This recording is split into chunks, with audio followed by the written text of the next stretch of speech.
Hello, dear students. In 90 days, is it possible actually to be a fluent speaker in English?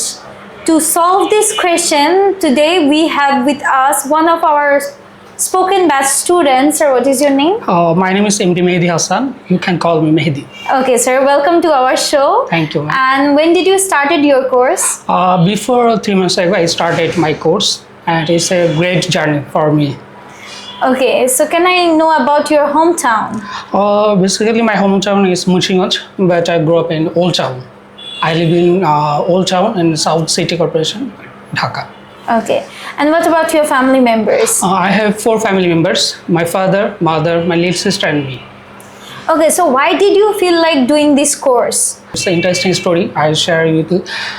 3 মাস আগে আমি মাল্টা এম্বাসিতে rejected হই। আমার একটা English proficiency ছিল, PT দেওয়া আমার স্কোরটাও ভালো ছিল, বাট আমি যখন ইন্টারভিউ ফেস করি তখন আমি ফ্লুয়েন্টলি কথা বলতে পারিনি। কথা বলতে না পারার কারণে তারা আমার রিজেক্টেড করে এবং এটা মেনশন করে দেয়। তো তখন আমি খুব ডিপ্রেস হয়ে যাই। তো আমি যখন ফেসবুকিং করতেছিলাম তখন ম্যাম আপনার ভিডিওটা দেখি, দেন আমার কাজিন সাজেস্ট করে, আপনাকে খুব ভালোভাবে চিনি।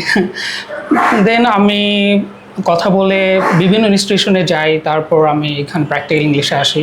আসার পর এখানে environment, teaching quality system and teacher behaviours very well. So I talk to my parents and they advise me you can admit this institution.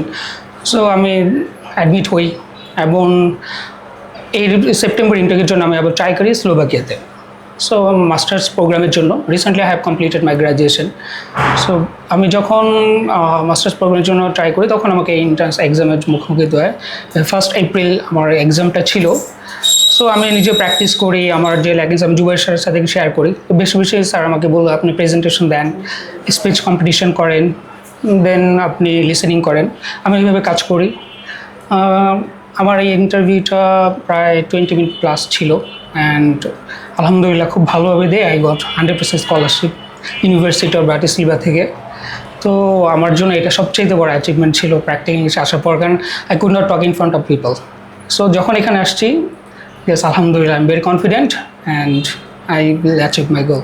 Congratulations, sir, because it's a very big achievement for you as well as for practical English. যে practical English আসার পর আসলে course করার পর স্টুডেন্টদের confidence boost up হচ্ছে।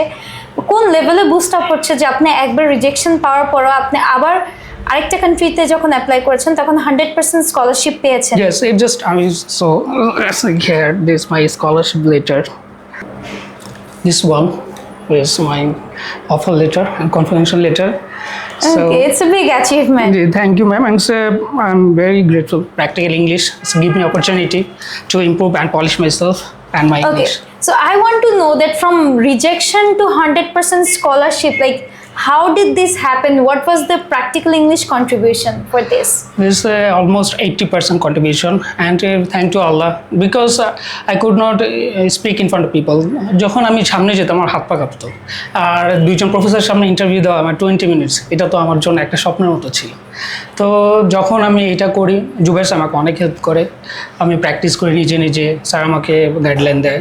So তখন আমি যখন ইন্টারভিউ দিই, নর্মালি ইন্টারভিউ দিই এবং তারা খুব খুশি হয় এবং আমি বুঝতে পারি যে আমার অফার লেটার পাওয়ার চান্সেসটা বেশি। আমি বাংলাদেশ থেকে 10 জন পেয়েছি, এর মধ্যে আমি একজন। Wow, that's a big achievement again. But এখানে আসলে প্র্যাকটিক্যাল ইংলিশ আপনি কি করতেন যে আপনার কনফিডেন্সটা এত বুস্ট আপ হয়ে গিয়েছে? ওকে, আমি প্রতিদিন যে রুটিনগুলো মেনটেন করতাম, ব্লগিং ভিডিও একটু মাস্ট, মিনিমাম 20-25 মিনিটস, দেন হোমওয়ার্কটা কমপ্লিট করতাম, প্রেজেন্টেশন, লিসেনিং।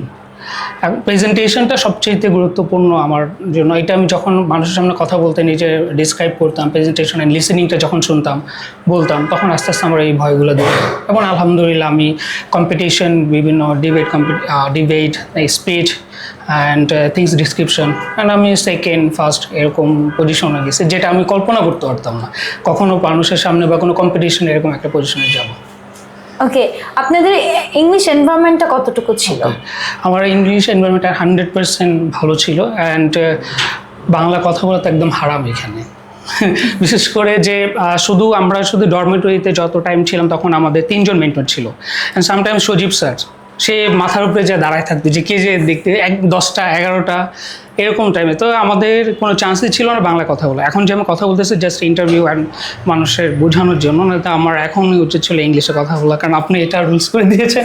দ্যাটস ওয়াই এটা সবচেয়ে যারা একদম জিরো লেভেল এমনকি পারবে না, তাদের এখানে আসলে ইংলিশ শিখবে এবং পারবে, এটা আমি কনফিডেন্স সহকারে বলতে পারি। এবং যদি না পারে এটা জরিমানা এবং টাকা রিটার্ন ব্যাকটা ইংলিশ করে দেবে। Okay, thank you, sir. So, if I ask you that in future, would you recommend anyone for practical English course? 100%. I already required many students কিন্তু যারা এবিসিটা ঠিকভাবে পারে না, তারাও এখানে ভর্তি হয়েছে নতুন ব্যাচে, এবং তারা মাত্র 10 দিন 12 দিন তারা নিজেদের ইনপুট দেখতে হচ্ছে। সো যারা একটু দুর্বল, যারা মনে করে আমাকে দিয়ে হবে না, পারবো না, ইংলিশটা অনেক বেশি গ্রামাটিক্যাল রুলস, এগুলো কিচ্ছু না। প্র্যাকটিক্যাল ইংলিশে আসেন, 3টা মাস থাকেন, রুলস মেনটেন করেন, তারপর পরিবর্তনটা নিজেই দেখবেন, আমার বলতে হবে না। Thank you, sir. Thanks for your valuable words. Thank you. Thanks a lot.